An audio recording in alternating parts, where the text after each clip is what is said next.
It's the Barstool Breakdown. Go ahead and give it to me.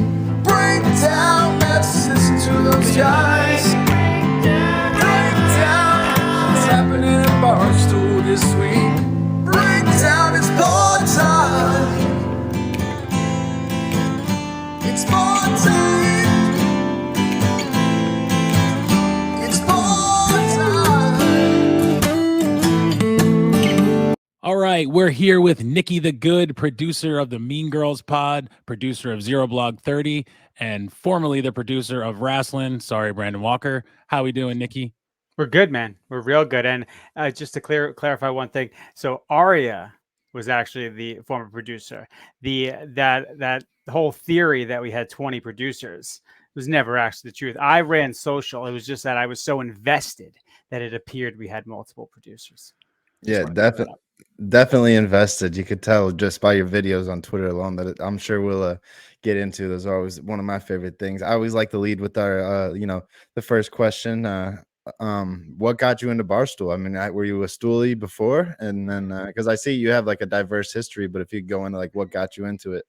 Yeah, so 2007, I want to say 2006, 2007. So probably 2007, like fresh out of college, right? I graduated May 07. I'm sitting in my cubicle, coincidentally, and my brother, my older brother, he's 3 years older than me. He actually went to school with Kevin. So they both went to Fordham at the same time. So my brother kept just sending me the website. He's like, you have to check out this Barstool stuff. He's like, just refresh it like every 30 minutes. And he's like, every blog is like laugh out loud funny. And what you did, and it's as true as Kevin would say, you sit there in your cubicle, you're just trying to pass the time. And like clockwork, every like 30 or so minutes, you would get another blog. And I just kept up with it from there. And, obviously then New York and Chicago, and obviously there was Dave, but pretty much I'm an 07 type guy. I'm one of the older cats at Barstool now, like among the people that I, work alongside. So I would say like 07 is when I got into it, and it was strictly the blog. Really? and the old school videos that you see that everyone you loves. have like a favorite blogger, like that you every time they posted one, like no matter what, you were going to read that one? Again, like when I was looking at it, it was like legit. It was legit Kevin, Dave, and Dan. Yeah. But Kevin, because of the New York synergy there, right? Like I read his stuff like religiously. Like, so like if he put one out, like it was definitely like right away, like top tier, because Dan's like his humor. I had to almost like train myself to get like that. Like they were like satire to me, like the first like real satire that I was reading, where you just saw these crazy takes on these, back in the day with the internet, like you didn't have news traveling on Twitter. So like they found these stories, these crazy stories, and then would take a satiric approach to them. And no one else was doing that. But obviously, if you read Dan and Kevin, like, who's writing. Like you could distinctly say who's writing. Same thing with Dave. So to me, that's kind of what it was. But yeah, so Kevin was kind of my kill zone when it came to the blog itself here. So speaking of like how you got into Barstool, we did an interview with Stephen Che, and I didn't realize you were under his coaching tree. He said that you went to college with him and stuff like that and whatever. And then he said, like, basically he was like, oh yeah, that's my guy. Like, he's cool whenever you were trying to get the job. So I'm not saying he said he got you the job, but I think he kind of did say that. Yeah, he took credit. No, and I tell you, Steve's always been, he's a huge advocate of mine. He always has been.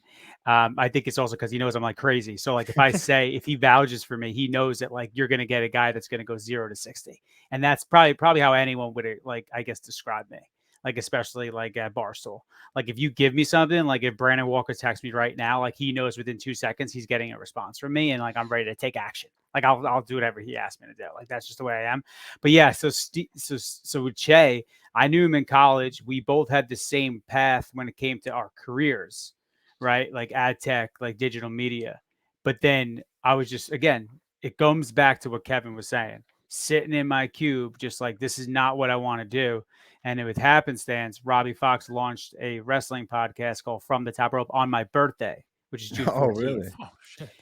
And I was like, wait, when's your birthday? June 14th, Flag Day, national holiday. My wife's June 19th. I thought that's what you said. I was like, holy shit. Nah. So once I saw that happen, I reached out to Che, and I basically, my pitch was, listen, I was like, I looked at the social media. There's nothing there. I know wrestling. You tell Robbie whatever he needs, I'll do. He got back to me like 20 minutes later. He's like, can you live GIF? And I was like, yep. And I never had done GIFing in my life. I never did like live GIF. I just went Just pull home in and a Hank. I Hell learned yeah, it. you That just say I yes. learned it. I left work Hell immediately. yeah. Like that's my brain. My brain is like, I have clients that I'm, working with. Like I got a real job. I'm older. I'm not no spring chicken. Like I'm in my 30s. So I Mhm. got real responsibilities and shit. And I was like, I'll just drop everything. Like I'm out. And then so I left work that day and I just went home and I just drilled gifts, like just random shit on TV. And then so when 8 o'clock hit, I was like ready to fucking go. And then I did it that night. And then my analytics brain, because I come from like corporate background, I wrote Robbie Fox, who was 19 at the time. He probably never saw an email like this in his life. I wrote him a step-by-step breakdown of my approach to live gifting SmackDown. That's what I did that night. So and then Robbie just wrote me back. He's like, "Yep, you're my guy." And I was like, "That shit was easy. Guess I worked Yeah, no hard for problem. that." That's awesome. Like That's the origin sick. story, though. That's how I got that's literally how I got started. that's incredible. And so have you always just been a big wrestling guy though? I mean, like you told him like as soon as you saw a wrestling podcast, you were ready to, jump from the top rope into Barstool. So Yeah, I uh mean, I'm a still to this day. I mean, it just consumes me 24/7. Like, I mean, look at what is around me. Like, I mean, I Background. have Yeah. yeah, like, I mean, 100%. like 24/7. Like it to my detriment. Like as my wife would say. Like I'm obsessed with it. To me, like not a day goes by that I'm not consuming it, thinking about it. Like a lot of like what you see on Twitter and stuff like that. Like it's just pro wrestling to me. Like people are like, what's Barstool? They're like SNL. I'm like, nah, it's pro wrestling, brother. Yeah. Like, I don't know what you guys are watching. We got heels, we got faces, we got storylines, right? We're revisiting things. It's Vince McMahon's brainchild, and Dave just brought it to like, like real life, like real corporate life, where you can like real like, make money that's like real in media. It's pro wrestling. That's so funny that you say that because I just brought it up on Stoolie Wednesday that I said the companies, because someone said something about Erica and not wanting to be involved with Barstool as much, maybe whatever, and I was like, are you crazy? I'm like, she literally works with two heads of companies that are very similar in thinking, and they both are like no bullshit. Like, if you don't want to, jump on the ship or get the fuck off, like that's Vince McMahon and Dave Portnoy. Like those two guys, like to me, are very similar in the way that they run shit. I know, maybe I was gonna say maybe Vince is a little bit more cutthroat, but people might say Dave's a little bit more cutthroat, honestly. So I just think she's in a world where like she's never getting out of that regardless, unless she leaves both of those companies, honestly. So it's funny you mentioned that they're like similar in a way. One thing about pro wrestling to me is that like if you look at like, and you'll see me put up the tweet, like anytime someone uses a GIF to like describe what's happening with Barstool, like I've seen Gaz do it, Dan does it all the time. They always relate it back to wrestling. There's always a GIF that relates like this moment back to wrestling, and to me, it's just like proofs in the pudding, man. Like everyone's So a wrestling head. while we're on that topic, I guess I don't know if it's a sore subject to bring up or not, but wrestling. I mean, have we seen the last wrestling, or have we seen the rise and Well, you'll and never see it like completely go away. Like I still run the social. It's more just like from a content perspective. It's on Brandon Walker's watch. So like Mhm. when we could line up big time interviews and stuff like that, we're gonna be doing those. Like Okay. I actively like do that just because it's no lift. Like there's no production resources being dedicated to it really or anything. It's more just like a one-off thing. That Brandon's gonna get a big time number when he does it. But other than that, yeah, you're not like there's no like weekly or anything like that. There's not going to be any content coming at it from that perspective. But I also just like the fact that like the handle exists. Like there's a lot of Mhm. stuff that goes viral, and like we, I like the idea that at least we have like a center, like like I guess a nucleus for where wrestling lies at Barstool, and it's the Twitter account. It's like if Mhm. you want to know what's going on or you want to tag us, like people will tag me and like people like jumping off roofs and stuff like that. I like that it at least exists for that. Yeah, 100%. And were you feeding Nick Tarani wrestling information when he was trying to take over Brandon's spot on the show? So Or when was on that the Yak, he would look up those obscure facts himself. There were some stuff that and I'll pull the curtain up that I would orchestrate, of Gotcha. course, because I do like to see Brandon squirm and he deserves it. Um, and that's why I would do it. I also just like the idea. I like watching it in real time and seeing his face click because he kind of knows that I'm always working, you know, Yeah. like I'm always scheming something when it comes to that. And anytime Nick would like kind of like raise it, he kind of knew, I'm behind it. Like there's Yeah, no right. secret there. No one else Yeah. is doing it. That's for damn sure. Yeah, Well, 100%. yeah, I think you were that also in the picture when Nick posted that. Oh, I accidentally put this double picture. What's that picture in the corner of my story on Instagram? And it was just you and him sitting with the wrestling background. It said wrestling with Nick Turaney or whatever. Yeah, I mean that whole thing I set up. That whole that's thing. Yeah, that was awesome. great. I reached out to Pete Gas, Mean Street Posse. I hooked it up with everything because I know Dan's a big fan of me. Like if you go back and you look at any of Big Cat's tweets, he always will just reference Pete Gas. Like if something happens to Shane, he'll just be like, "Where is Pete Gas?" So I was like, "Let me get Pete Gas." And like I obviously have some connections myself. So I worked that. I got my man Pete Gas, and I figured we make Brandon uncomfortable for a little bit, and that's what we did. I think like that's what makes you such a perfect fit with Barstool and stuff is because you have this true passion for wrestling and then even like social media. It seems like you really, I mean, your Twitter alone is phenomenal. I love all those like wrestling videos you put out, and then I kind of want to turn into one of those other not really a bit, but one of the things you do is, when you get to sit down and talk with the Italians and you go over Yeah. stuff when Cons is coming at you over cookies and stuff. Was there an origin for that? Like, was there a first, Italians are giving their thoughts on this? So I've always had that kind of like that's basically just me talking to my friends, like the way we would joke about it in high school. Like I went to Severian High School in Brooklyn, New York, and like my homeroom's Carmine Castelli, Cologero Carollo. These are real names. So it's talking like that to me, I could do that in my sleep. Like as we go on, my accent will come out more because I'll get more excited. You'll see that occur. But for me, it came down to like the wife leaves the house for 2 minutes. Those take time to set up. When I had my second kid, I didn't have as much time on my hands, but I still wanted to create content. So how do I do that? I was like, well, I know I got this Italian thing in the chamber and Dave's show went away. So I was like, how can I talk about Barstool drama, make it entertaining, and also like pump my own views and get myself out there? Because I like making content. I'm behind the scenes, I'm production. But as far as I'm concerned, like if you put me in front of a camera, like, I'm gonna know what the fuck to do. Like, Yeah. so for that, that's really where it came from. And I just wanted to talk about drama without being serious. Cause to me, it's like, I just want to have fun, Mhm. like I have no enemies there. I'm trying to raise everybody up. That's what you do in production. You make everybody look like stars. And if you listen closely to what I'm saying in those videos, I'm putting everyone over. Even the Able brothers who threatened me via DM after I did the one with them, getting busted in the face with look like marinara sauces pouring out of their nose, and they threatened me via DM, whatever, and challenged me to rough and rowdy. But like if you listen Easiest to what I'm W saying, ever. if you listen to what I'm saying, I'm basically pushing all the storylines. And that's Yeah. kind of what, I'm trying to accomplish with those. Plus just be funny and entertaining. And a lot of the Italian people like it. Like Italians get that.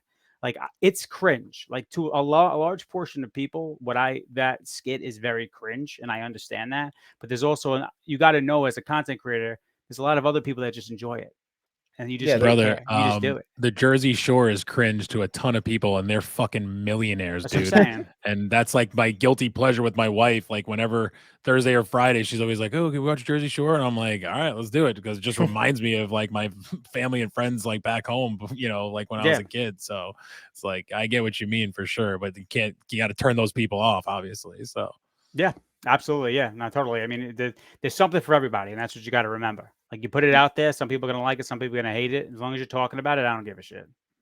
Mhm. yeah, so there's another thing that you started doing too, like your own content, and that was the Hour of the Dad, which Yeah. is I actually started following you because of that. I saw like on my whatever it was, I was like, I think it was for you. I don't know if it was before that or whatever, but I just remember seeing your tweet. It was like a video. You had the coffee, and you were like, "Yeah, it's the Hour of the Dad," and you were like ready, and I was like, "Oh my god, there's another person up at the same time as me that has kids," and I was like, "Hell yeah, let's go!" Like it just got me so jacked up. So like, how did that start? First of all, how many kids do you have? First of all, Just before you becoming a say Well, dad. I have two. I have okay, two same. kids. I got a Okay. 7-month-old and I have a 4-year-old. Boy, I have a boy and a girl. The boy is the younger one. But really, it just came from the fact that like I used to get up that time anyway. Like I get up 4:30. I'd be at the gym by like 5. Like that was my routine. I'm an early morning guy. I'm up at that time anyway. Like if you see a lot of my tweets, that's just me holding back because I know no one's going to interact with them at that time. But because I couldn't go to the gym because I was watching my kid, and you can't leave. Like you know what I mean. No, of Like course. your newborn's Yep. going to be getting up throughout the night, so I can't go to the gym that time. What do? I'm up at 4:30. I'm like, well, I'm going to make content. So I just started talking as if like this is our time, which it is. Like Yeah. I don't know about you, and I'll say this may piss people off. The majority of the women I know in my family, they like to sleep. I don't like to sleep. I'd rather be up doing something. So when I'm up at like 4 o'clock in the morning, and then once it would hit 5, though, I felt comfortable being like 5 to 6 is when you are untouchable. Nobody can get you. Because by that time, you've probably had the feeding with the kid, probably, right? Between 2, 3, 1, right? You exhausted. You get them back to sleep. And then between 5 and 6, you should be good. That's the hour of the dad. That is the time which your wife is asleep, your children are asleep, and you can do whatever you want. That's the thing. You don't have to work out. You don't have to do anything. You can do literally whatever you want. And once you got kids, really, you can't really point to another time that you could literally just do whatever you like. If I left the house, my wife wouldn't even fucking know. She wouldn't know. Right. I could Yeah, do no, anything. and I could make one I of was my gonna videos. say She wouldn't know a fucking idea. I've you could made even do Italian nothing. videos. I've made the Italian videos at 5 a.m. Like I've been drinking wine in my kitchen at 5 a.m. making those videos because I had no time otherwise. So I had to do You it just then. dipping steak in the red wine at It's the hour of the dad. It's 5 my in the hour. morning. Hour of dad. And like through the paternity leave, I've gotten a lot of followers of people that are having children. Like I got one guy, one psychopath. I don't know what his name is at this point, but he was telling me like how like many centimeters his wife was. He's like, "Hey man, we're like at 10." I was like, "Brother, you're ready to go, man. Why are you talking to me? I don't even know you. Like, go give birth, go have a child. Stop Yeah, talking to right. Nicky the good. You don't need to be talking to me right now." That's awesome. I think that like a lot of what you're saying is so Wallow was on the yak last week, and he kind of spoke like the phone is your most powerful tool, and I feel like you've kind of like shown that. Like I don't know if you're like recording it off from your phone or anything, but like if you have the time, like go and make something and do something. And yeah, it's true. All of your stuff, I mean, makes me crack up. I'm not a dad, but the hour of the dad stuff, I tweeted at you once was the hour of the dog. I took my dog for a 5 a.m. walk. So I remember it. I quote tweeted it and you thanked me for it. Yeah. You guys, I don't understand like how you have that fortitude to get up and do it all. I guess the kids change it, it kind of is necessary at that point, but yeah, it's truly inspirational, some of the stuff you do for like those lower level content creators that are like almost wasting time, not going out and making anything. Like just get up and do something. Like if you're gonna like, to me, it's like if you give me an hour, I'll give you 3 hours worth of productivity because I know how to maximize time now because you don't have any as a parent. And like that's why I talk about being a parent so much because it does mean a lot to me. It's the most important thing I do. But I also take pride in the fact that like it's not going to stop me from doing and getting mine. Like I'm not going to let that get in the way of me creating stuff. Like if I want to do, like you guys mentioned before we hopped on, we talked about like the wrestling like pod I do on this on the side on my own time. Meat Pop Express, right? Me and Big Trouble Ben Bishop, 6'12", 50% of metric ton. Guy's a monster. But we record that. We'll do it at like 11 o'clock at night, and I'll edit to 2 in the morning if I have to make sure that that's out because that's mine. And that's going to go out, right? That's mine. That's what I'm going to do because when I go to Barstool, my job is everything else. That's Mean Girl, ZBT. Like that's my priority. But like that doesn't mean you can't still do other stuff. You got to want it. And that's why like I don't mind like getting up early. It's like I could, you can just get up early and do nothing. But like why? It's all mental. Right. Like just break that block down, and you're good. You do it for like 2 weeks, and you start feeding for it. You just want more and more and more. So I literally just got chills. I love that. I literally just had chills run down. I'm ready to run through that door right there and scare my dog on the other side. Yeah, people tell me that. People say that I'm a good motivator. I talk in grandiose. It's all wrestling promos, by the way. Like this is, yeah, I'm just working the shit out of you guys right now. You have no idea. Yeah. Well, if it is your 2 years, congrats. If not, Nick Tarani, he says it's his 1 year anniversary like every couple of weeks. There's and so many believe Nickies it. They're in the like, company now. I never knew any what? Nickies. No way. I feel like he's been here forever. Like the comment section, like I'm like, are you like just trolling? Are you that fucking stupid? Because it's like so frequent now. It's crazy. You never know with Tarani. You never know. Yeah. That's what I like about him. That's why he's one of the best. Yeah. You just never know. You never know whether he's working you or if he's like, being like, or he's just being Nick. You know, you don't know what you're getting, and I like that, you know, like that curiosity, like that layer of like unknown with him a bit, because I mean, he's on his feet joke wise. Like I think he's the top. I think He's he's the like quickest Yeah. wit, I He's think. the At he's the quickest, quickest yeah. wit I've ever seen in my life, and like, but he'll just do it in casual conversation, and then you'll just walk away, and be like, "Fuck, man, that kid's good." Shit, I wish I See, was that right funny. there, you said it's the quickest wit. You said it's the quickest wit, and too late, like 3 seconds too late, I thought to myself, yeah, and he's the quickest wit at the company, which is Ryan Whitney. That would have been a funny joke if I was able to have Nick's timing and do that like Right. 3 seconds earlier than I thought it, you know, like his brain just goes bang and just hits those jokes so quick. He It's like, does, man. damn. And they're so random too that you know he didn't have them like banked.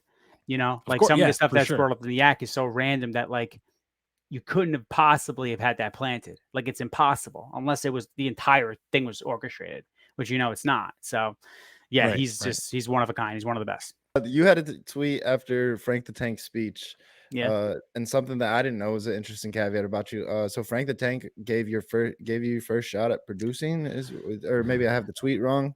No, I'll run down it. So first of all, like, and I'm happy you brought up the awards because Frank got me like seriously yesterday. That was awesome. Like, and because I know how hard he works, and like it really like the show was funny and all, like you're laughing your ass off, but like you could see for a moment, real quick. I'll just tell you this before I get into myself, but like there was a minute, there's like a quick moment when Frank says that, like if you watch the clip back, where he's about to talk about how long it took him to do it. He's like, I majored in broadcast journalism in college, and it took, and he stops. If you just look at his face, just go back and watch the clip. Just look at his face there.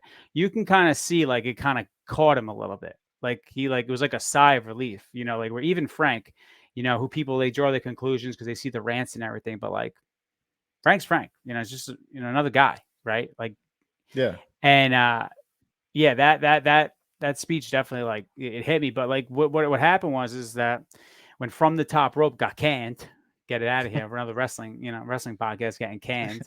So as soon as that happened, like I told you guys, like my strategy is like the way I look at it is like if anyone wants advice, like Barstool, right? Like when I get a setback, I don't go backwards. I go like a million miles per hour. So like my defense mechanism is to go even faster. So when Robbie was like, "Hey, like the show's not going to happen anymore," immediately I started just scouring every Barstool account to see whose social sucked. And Frank, that allowed me to be Frank, they had nothing. And I knew right away that if I could I was like, all right, I'll just run social for them. Frank's a Met fan. Guess who else is a Met fan? I'm a Met fan. So I knew exactly what the content was. So I reached out to Pat Ragazzo, who was the co-host, right? So Pat, he was, beat writer for Mets, Yank, whoever the hell. Guy's kid does a million things now. And I said, hey, I was like, you guys need social help. I was like, I was on From the Top Rope. I'm like, I could do a lot for you. I'm like, this is what I plan on doing for you if you give me a shot. I'm not going to say it was a hard audition. It really wasn't. Like I was just I was a guy that just went out there and was like, let's do it. But then when I got on, I noticed that like after my first show, I noticed that Frank was just uploading the episode raw. Like the beginning of the episode would be like, are we recording? Like, let me check that. Okay. All right. Welcome to Allow Me. That would be the start of the episode. So I was like, you give me That 24 rocks, hours. though. I was like, you give me 24 hours. I'll figure out. I did a little Premiere Pro. I was like, you give me a day and I'll be a producer. But by the end of the day, Yeah. So what did I do? I did exactly what I did with the gifting. Is I literally just like put myself in a hole, and I taught myself like everything I needed to know in order to get the podcast out and to format the actual video concept of it. So I did that like overnight, and then I just took producing, and then for 3 years, like Frank is the most generous person with his star at the entire company. Nobody gives more and asks for less in return than Frank. Like Frank didn't have to say that, but he was just like, yeah, you want to do it? Go ahead, do it. And I did it. And I respected the fact that he was sharing like his star power with me. And he wasn't even as big as he is now, but he was still a notable person. So I just started doing that. I did that for 3 years. And I trained myself. I used that as a way. I remember my friends asking me on a bachelor party, like, what are you doing with this podcast? Like, are you making any money? I was like, no. I was like, the opportunity is the paycheck. Like I need to do this because when the day comes, because I'm old as shit, I'm an old head. So when my opportunity comes, I need to show whoever I'm going to be interviewing with, like, listen, I'm polished, I'm ready to go. I've been doing this. And that comes from Dave in 2017, or like 2017, 2018. He was on one of his podcasts, and he said specifically, and I took this to heart. He's like, everyone, he was like, just ranting. He's like, just scorched earth, Dave. And he's like, everyone wants to know how do you work for Barstool? He's like, I'll tell you what, you want to work for Barstool? Work as if you're working for Barstool. He said that, and I was like, that's it. I was like, that's it. That's it. That's what I got to do. I got to just do it as if I'm doing it, and not ask for anything. Just fucking do it. And that's what I did for 3 years. So I did that. I don't know if you have any other questions with Frank, but like that's why it caught me, because when Frank said that, I was like, he was thanking everybody, and I was like, without that show, without a platform that had like some gusto to it and a Barstool name, I don't know if like a 32-year-old, 33-year-old would have been able to pull off what I did. Yeah. No. Well, how did you like transition from that into what you're doing now, or how did that happen? It was COVID, so there was like no jobs out there. So I just texted Robbie, and I was like, hey, I got laid off. I got time on my hands. I was like, just give me, like, if you got something to do, just let me know. He's like, I got nothing for you right now, but I'll keep you posted. And I ended up getting a job with a tech startup company. So I started working there. But then on Thanksgiving, I think Robbie reached out to me. He's like, yo, Brandon Walker's starting this podcast called Wrestling. I gave him your name. I told him you're the guy. I was like, I'm the fucking guy. And so Brandon sent me a DM later that day. And he's like, I have a show called Wrestling. I heard you come highly recommended. I was like, I know. Yeah. And then I just ran with it from there. A few months later, Chap slips in my DM, says ZBT needs a producer. You want to audition tonight? Same formula. Yeah. I drop everything I'm doing, and I just went into prepare mode. He texted me he sent me the DM like 2:00. I never spoke to Chaps in my life before this. Never met Kate, anybody. Like, I didn't know nothing about them. So, I mean, I knew them obviously, but like I never met or talked to them on Twitter or anything like that. So 2:00, Chaps goes, we're going to record tonight at 6. Call my wife. I said, I'm off the clock at 6. Like, I'm locked in there. And I just like, we did the podcast that night. The episode was total shit. Like, they lost connection like 3 times, but I fucking stood there and I was just like, I got it. Why did I get it? Because you know how many times fucking Frank's shit froze over 3 years and his connection broke? I was ready. Like, I knew what to do, exactly what to do. So it just goes to show, like, everything you do throughout the course of, like, if you're trying to get into Barstool or any other company, like, everything's a piece of knowledge. You got to grab it wherever you can and apply it. So it was all about waiting for that moment. Everything I had done for 4 years for free was waiting for that audition with Chaps and the team. And I knew what the fuck to do when I was in the booth. And I was in this room actually, but I knew what the fuck I was doing. So I did that. And then the next day I did another episode, and then Chaps goes, hey, Nick, we want you to be our producer. And then I did that for a little bit. And then I just got the itch, man. And I just told my wife, I was like, hey, listen, here's the deal. Yeah, I'm going. I got to go. And I got to go fucking now, because I'm not getting younger. I look great, right? I'm lean. I'm mean. Good. I'm 38. Look younger than the majority of people out there that are younger than me, but I'm old and I'm getting there. I need to make a move now. I'm 34, and we look at the same age, if not, you look younger for sure, in my opinion. So we were on vacation. We were at our beach house, and I just pulled the Band-Aid off, and I was like, I'm going. I was like, that's it. And then I did it, and I signed it, and the rest is history. So that's kind of how I got in. So were you getting paid like freelance for them, or were you just literally working for free producing the shows? I didn't get paid for 5 years. I didn't take a dime. I didn't get a dime from anybody from 2017 to 2021. That's. I mean, you've already told me that. I just wanted that on the pod because that's insane. I just had to ask the question, even though I knew the answer. I always say, man, I remember it's corny as shit. Awesome, I say a lot of cliche like things that you'll hear in the wrestling ring, but the opportunity is the paycheck. That's the paycheck. Like, it's Barstool Sports. Like, everyone wants to work there. Like, you see something go on LinkedIn, you see what happens, right? What do you see right away? You go refresh 379 applicants right away. Like, drop of a fucking dime. Like, what are you doing to get up on the top of that heap? Like, you got to do whatever. And me, a 30-something-year-old, I was Robbie's 32-year-old intern. He was 19 years old. Like, what the fuck am I doing? What am I doing? right? But like that was my only choice I had. I was like, I got to work harder than everybody, and I can't expect to have a dime. I was also old enough where I could afford not to take a dime. Keep that in mind. I mean, this whole time, man, I mean, you've inspired me just through and through. Like everything you're going, like you said, your inspirational speech, even if it does come from wrestling or not, like your grind and your work attitude. I'm a big Kobe guy. I grew up a Kobe guy, but it kind of seems like one of those. Like who's gonna get up and do it better or work harder than me? Nobody. Like, and so Right. I feel like and that's a lot. That's advice that I think a lot of people could take hold of and move forward. I only have one final question for you. Yeah. I saw your boy's back in town today, but how much do you love Nick Fasoli? Dude, I love that kid so much. I can't explain to you because I've never seen someone love something so much, like right in front of my eyes every day. Like I think I like and love Barstool. Like this kid, man, you just don't make them like him. And No. and what's funny is, he was talking about like how Barstool brought him to the love, of his life. Yeah. He was talking about that. I was like, well, mine, like Barstool almost like is almost going to cost me the love of my life. Like Yeah, she is, take it she is laying down right above me, Right. watching Lifetime right now. Yeah. Fasoli. Yeah, Like I just was that gonna say kid. you ratioed like every one of our tweets with your quotes. I was like, all right, at least we're getting traction. I love it, Brother, I give back. Like I Yeah, say, oh, it yeah. was great. Hey, Frank gave back to me. Chaps gave back to me. They don't gotta retweet my shit. Kevin retweeted the first. My wife left the house for 2 minutes, right? So I did one with Edge. I was literally just home alone, and I was watching because I'm watching wrestling while I'm working, right? Like I just got it on, right? The other screen. I'm just doing it, and like I was like, I could fucking mimic that. So I walked in. I just put the phone down, cell phone. No, I'm not working no GFX camera, nothing. Just my cell, my shitty ass cell. And I fucking popped it. I fucking just nailed it. And I put it up like nothing. And then I'm just going to the laundromat to pick up shit for my wife.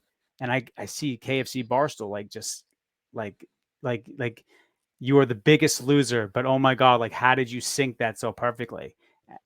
And then it clicked. I was like, I'm gonna do one every single Friday now until I'm blue in the face because I saw the return on it. So I think I did like 12 weeks in a row. I came out with a new concept. I would write it down the beginning of the week. I plan out all my shots because the reality is those 2 minutes that I'm talking about, that's a real shoot, brother. Like my wife is going to get coffee, and I'm like, I got 35 minutes to film all this bullshit right. and then clean the house so she doesn't know what the fuck happened. That's like it's all real life. Like I love putting Easter eggs in everything I do. Like even in the Italian stuff, I'll always put in like a wrestling quote. You go back to each one. There's a iconic wrestling quote in every single one. That's just for me. But so I don't know. That's just the way my fucking brain works. It's She a ever weird caught you? thing. What? She ever caught you? She ever She's walked never in? caught me like doing it, but she's seen me like she's seen shit around the house that's been moved. Like, why are all the Gotcha. lights on? Like, why? Like, I always fucking forget the lights. It's always I have a fucking lights blink because you need you need good Yeah, you fucking need good lighting. lighting. Yeah. Yeah. Dude, or like I did the one where I slid down the fucking driveway on the laundry bin. She's like, She's like, why is the laundry? What the fuck is the ironing board? She's like, why is the ironing board in the garage? I'm like, don't fucking worry about it. Like, it I had just the is. iron. Yeah. She's like, don't put it on say, Twitter. She's like, don't put it on at Twitter, this and that's point, like 40,000 views already. I'm like, fuck. at this point, you just got to be like, hey, just be happy you're not finding bra and underwear right now. You're finding all the lights on and the shit. Dude, Of our you doing biggest videos argument, for I a was bunch of like, dudes. our biggest argument is, I'm like, what are my vices? Like, really? Like, what do I do? Yeah. I don't do anything. I like wrestling. I like making dumb videos. I work out. I take care of my kids, and I go to Barstool. That's all I fucking do. It's not that Yeah. bad. I'm not a bad guy. Yeah. Frankie, you got anything else for him, brother? No, I was just gonna say, man, I appreciate your time, man. I appreciate Yeah. you coming on. It's been a long time waiting for this interview, and it was worth it, man. I appreciate all the information, and I know we've talked before, but getting this out to like our fans and all that stuff too. And I know it's not like we have millions of them, but the people that we do talk to, like they love hearing from like you and Fasoli and people that like went Behind the through the scenes, grind, yeah. and it's not just like they just didn't skyrocket to the top, So we just appreciate you coming on, brother. Yeah, No, I for mean, sure. as my wife texts me right now, she's like, "How long is this interview going with Barstool?" Hold on one second. I'm just gonna tell You're her good. 5 minutes. I'll be out. See, it's a real life thing, guys. It's a real No, gimmick that I'm 100%. living Yeah. with the wife. Don't let us Um, come in the way. For I'll sure. say like the main thing I like doing and like why I love allowed me to be Frank so much is because that truly is like a farm system. And like obviously I have I have a bravado on Twitter. Like you know the gimmick, right? How Mhm. I'll talk. But like the reality is that like what I really love to do is like this type of stuff is like explain like the process because my DMs and again like I'm just a producer. I'm Mhm. not like a content person, but I have people DMing me, whether it's on LinkedIn or Twitter, being like, how do I get in? How did someone your age do it? And that's the number one question I get. Like, how did someone at your age get in that had a past career? And I just love telling this story because to me, it's like, it's just, you bet on yourself. Like, and like, this is, this is like cheesy and stuff like that. Like, I'm looking at myself saying this stuff, but like, it's the fucking truth. It's like, you need to bet on yourself and just you got to believe that what you're doing is like intentional and strategic and like every move you make there should be like a cause and effect to it, especially when it comes if you want your dream job, right? Like there should never be a time limit on trying to get it. You heard what Frank said yesterday, right? He said it. Mhm. He was 41 when he did that rant. And you know what? If he wasn't doing all that shit on YouTube where Dave probably took a look and saw that he had the sports encyclopedia, that he was grinding by himself, talking to fucking nobody. If he wasn't doing Yeah. that, he would have just been another fucking guy that ranted that got put on Barstool. But Frank was busting his fucking ass for all those years. So with on the chance that someone like Dave Portnoy saw that shit and was like, yo, let me give this fucking guy a chance. Now he's like one of the top 5 most recognizable people at the company, getting escorted out of Citi Field. Insane. That's what I'm saying. 100%. So if you want to just fucking go get it, like no one's stopping anybody. Right. It helps Yeah. to be Italian and go looking. I get it, but like whatever, Yeah, I got to work on Amen, it. brother. Yeah, I'm an Irish fuck, just like Cons, but yeah, I work out though. I keep it together. That's But right, yeah, bro. That's it. You got to look good. You got to be ready for the red light. You guys are on the camera now, man. Don't let that sodium get you. That's what I'm Right. saying. No. I fucking did wind sprints before this. I haven't eaten a carb all day because Frankie told me to be ready for the camera. But anyway, guys, this was great. I'm gonna go get Yep. yelled at upstairs.